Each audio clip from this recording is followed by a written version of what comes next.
Welcome to Film Riot. Today we have more great BTS thanks to Warner Brothers, this time from the new Fantastic Beasts film, which looks really great. And as always, I think episodes like this, showing behind the scenes of major films, has a lot of value. Don't just look at the actors, look at what's happening around them. And there's a ton that you can learn from just diving into these sorts of videos and episodes, especially this one, because we're getting a look at the process of the director, how he's thinking about working with his actors. So a lot of really great stuff here. So I'm going to shut up and get into it.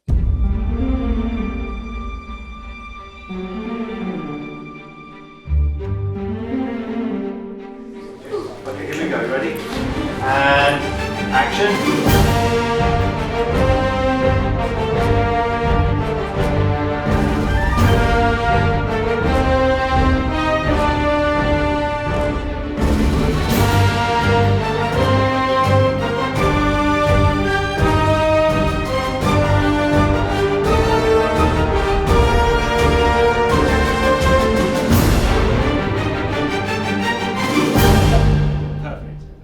Liquid out, then that's it. Come on! This is brilliant. Here we go. I suppose when I'm on set and I'm in that director's chair and I'm looking at that monitor, I'm living my life through those human beings.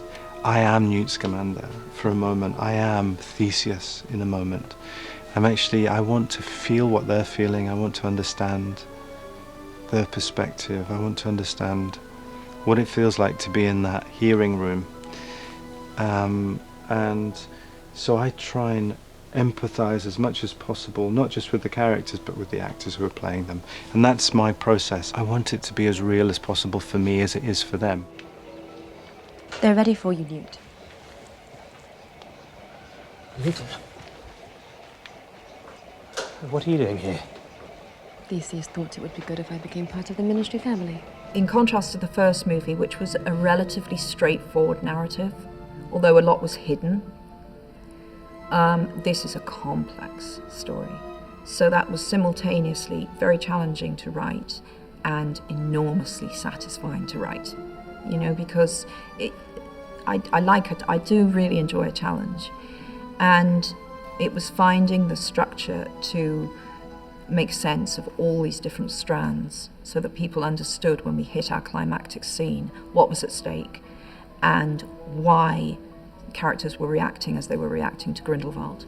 And also, you've got this thread running through the movie, which is who is Credence. The preparation really started for me by talking to Joe Rowling and then playing with the ideas, as I said, with David and his collaboration and skill at letting you sort of evolve someone freely in yourself.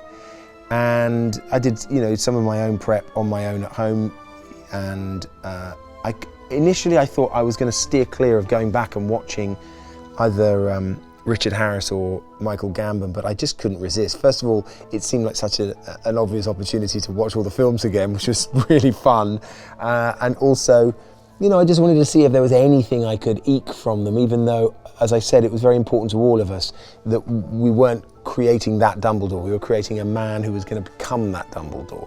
And that gave me, I think, freedom. That was very generous of them to give me that freedom. Why can't you go?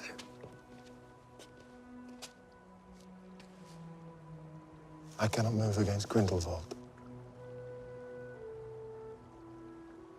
It has to be you. Well, I can't blame you. In your shoes, I'd probably refuse to. What? It's late. Good evening, NEWT. Wait, no. Oh, come on. The last one feels like an adventure. This is a thriller.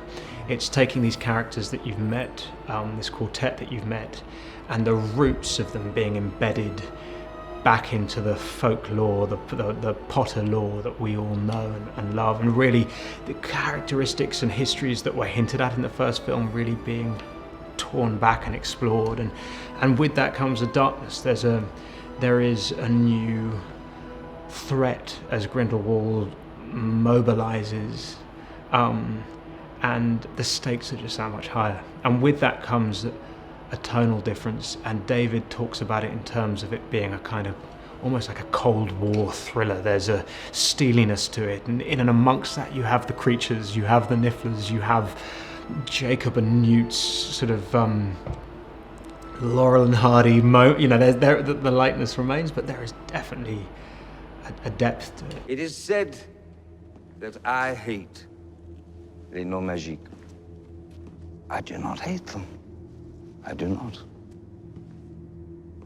For I do not fight out of hatred. Magic blooms only in rare soul. Grindelwald is a very sophisticated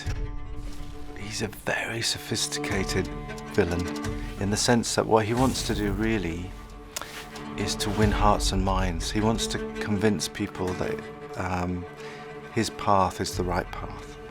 So Voldemort would go around killing people willy-nilly and threatening people and bludgeoning people with his philosophy. So you kind of knew who the bad guy was. It was so obvious. It's that guy who wants to sort of rule the world and be... Grindelwald's much more sophisticated than that, which makes him a much more credible threat to all the values that are so important to people who believe in love and light and understanding and curiosity. And because Grindelwald makes a case that's compelling for the path he wants to take us all down. And he pretends he's one of us. And he does it in a very sophisticated way, which makes Grindelwald probably the most dangerous villain ever. I think, yet again, there are a plethora of really exciting and varied personalities and fantastic new creatures. And it's another chapter. It really hints at also more to come.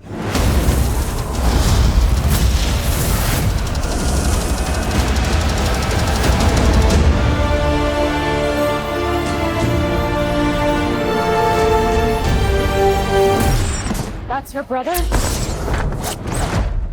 I think that might have been the best moment of my life.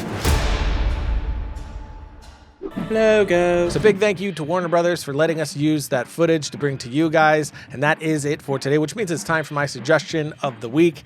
And that would be The Americans, which is a great series that I just finished watching. I binged the whole thing. I waited for it to come off TV so I could just binge it, but then it took longer than I expected because I have kids and I have a company. So, you know, there's that. But if you're into that sort of show, that spy thriller, espionage type stuff, it's just great characters, really, really great character conflict, really great pacing. So definitely check that out if you're into that sort of thing. Until next time, don't forget to write, shoot, edit, repeat.